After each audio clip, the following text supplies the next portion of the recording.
Good afternoon, everybody. It's me, Cliff London Uncensored. Sad day ahead. I lost a few subscribers, probably because of some stuff I was saying about LeBron, also known as LeCarron James. I sorry to lose them. However, I have to stick by my guns on LeCarron James. Now, what I want to talk about today is a little abandonment from my usual material. Although me personally, I don't consider it an abandonment, but I just want to do a little movie review here. Cliff London Uncensored reviews a movie called Yes, God, Yes, starring Natalia Dyer from Stranger Things. She's not 11. She's Charlie Heaton, Will Byers' big brother's girlfriend in the movie. She was with Steve Harrison. Anyway, that's Stranger Things. But this movie, okay. Now, first and foremost, I'm gonna say that yes, God, yes.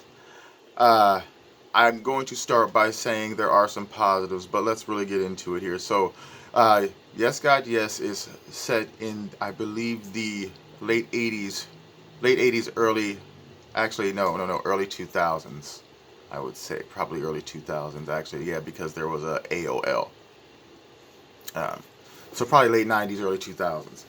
But it centers around her character, and basically it is what they would say is a coming of age story about a young woman exploring her sexuality. Now, the movie is centered around a young lady who is going to a Catholic weekend retreat.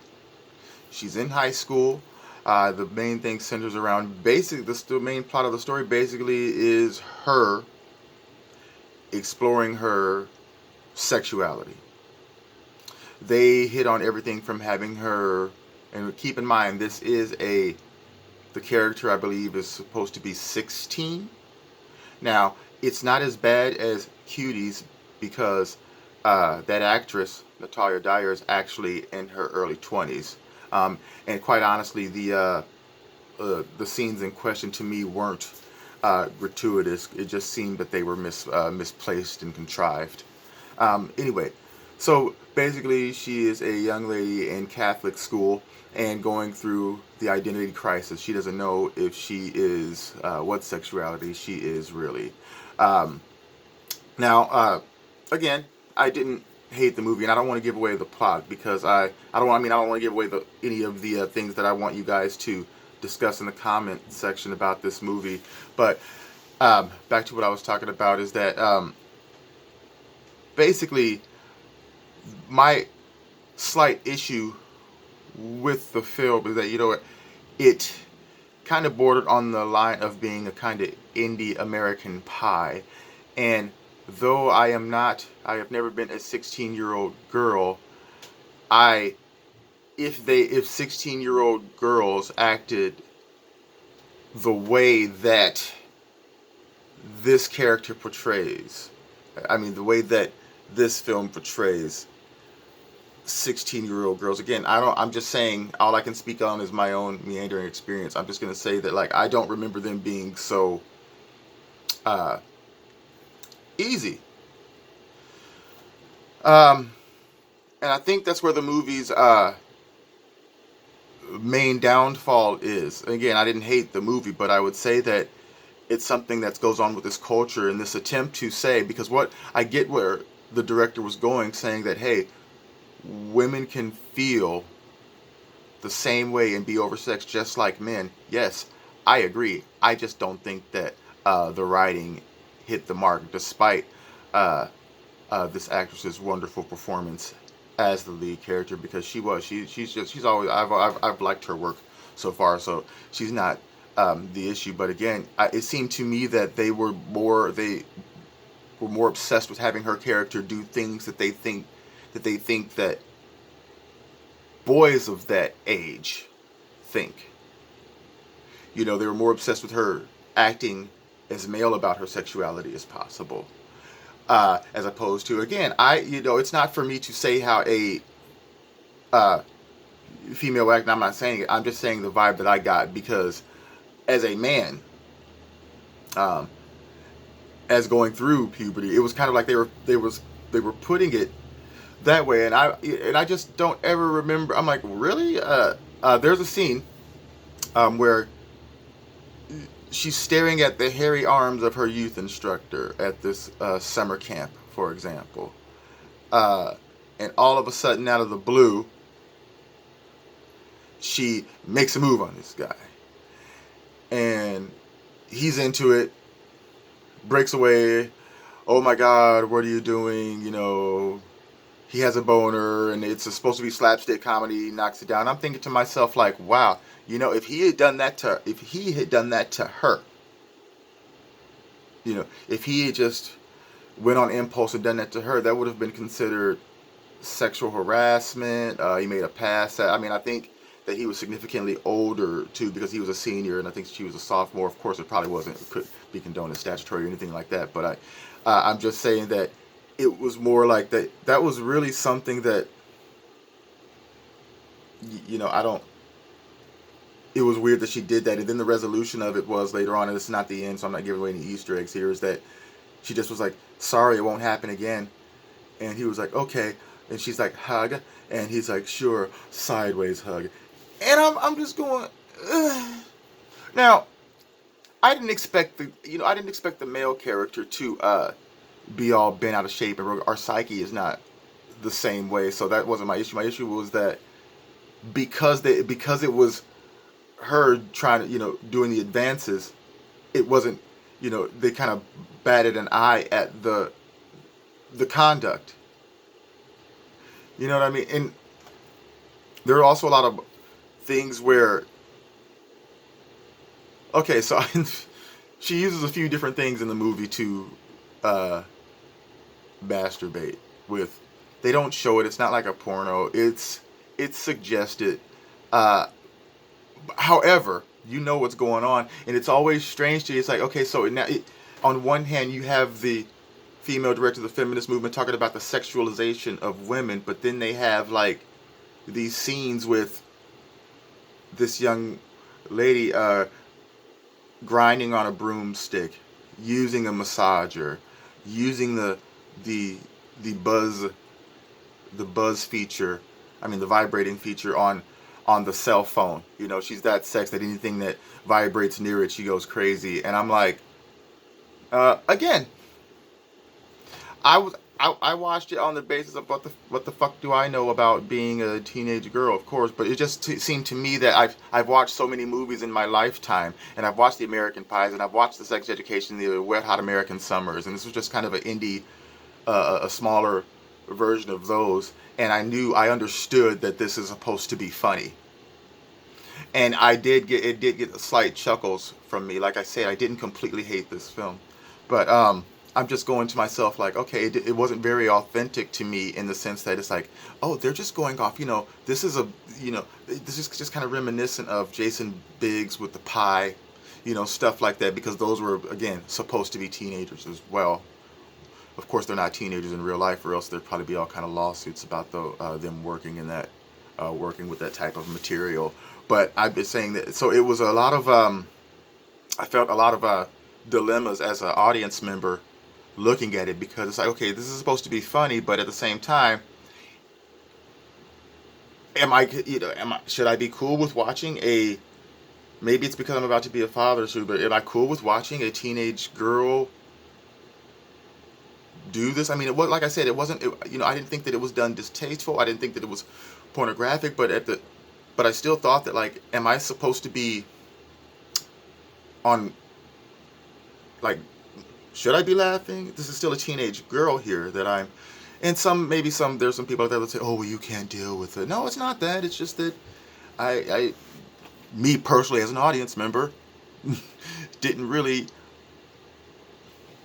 I think that, of course, women have every impulse to enjoy sex just as much as men.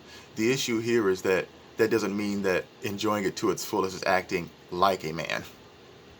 And it's so strange to me when you have these movies that when they talk about women being sexualized and women being free sexually, it usually includes behaving the way that they believe that most men behave.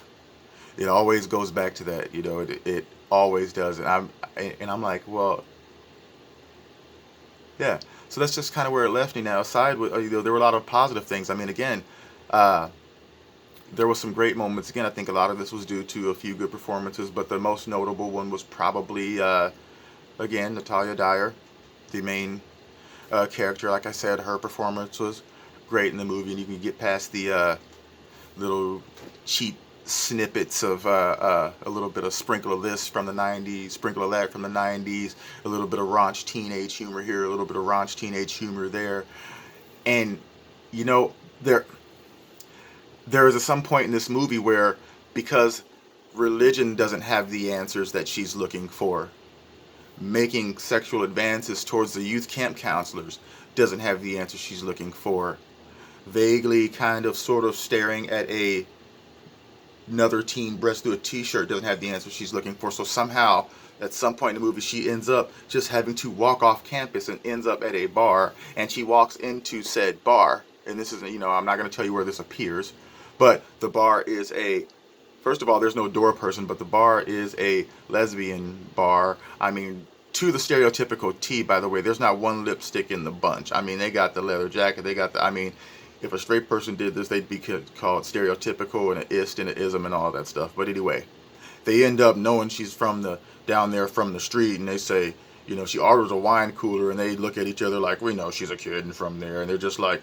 they give her a soda, and they're like, what's going on, honey, and she basically confides in them, of course, no one else, not parents, not teachers, not even a friend of hers, she can't find guidance anywhere. Mother, no. They make it so that she has to sneak off the campus and go to the only place in the world, this little sidebar in this small town in the middle of nowhere, where a bunch of lesbians are, which, nothing against lesbians, by the way, but I'm just going, okay, so here we go. It ends up that they all of a sudden have all the answers, and they give her their Mr. Miyagi-esque sage of advice inside of about 20 minutes, and give her a ride back to the school on the back of the motorcycle, and says to her when she gets off, hey, if you're thinking about going to college, find somewhere on the east or the west coast. That actually happens in that, and I'm going, okay, so I guess I get it, but what are you saying about the Midwest, and why did she have to go to this bar to get advice?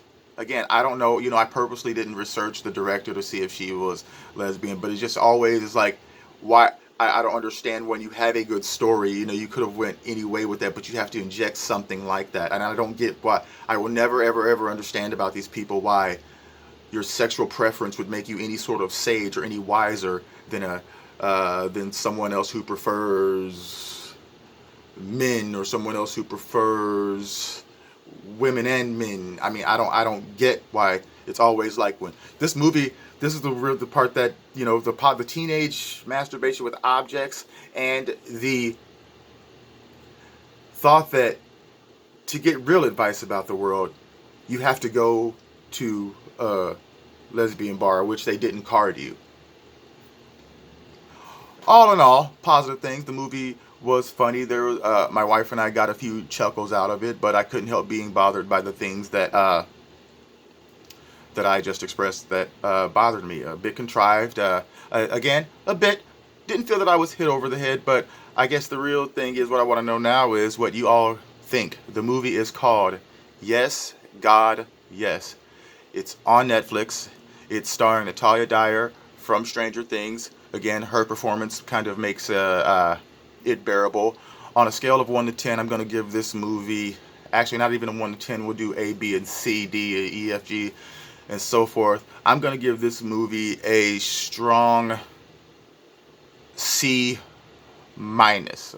C minus for Yes, God, Yes. Again, they lost me towards the end, and I don't think to pump up something, if you want to promote if you want to promote lesbianism, if you want to promote that, hey, why sage stuff, you can do that without belittling the other. I don't know, I just felt like it was a definite, like, they like to do little swipes at things, and I feel like it's unnecessary. To promote what you want, to use a platform for your message is totally fine, but I don't think that it means you have to underhandedly kind of throw shade on something else. And so that's why I give it like a C minus, because you should have just stuck with the story and kept the identity politics out of it. But what do you guys think? Let me know in the comments section whenever you get a chance to watch it. Again, it's on Netflix, and it's called Yes, God, Yes, starring Natalia Dyer. This is Cliff London. Remember, there is no fate but what we make for ourselves. Oh, and by the way, if you're looking for an alternative to Orange is the New Black, there is a show called Wentworth. It's set in Australia, no subtitles, it's in English, and it is a wonderful, wonderful show. Check out the performance of an Australian actress named Kate Atkinson and Pamela Raby. This is Cliff London. There is no fate but what we make for ourselves. Have a good day, everybody.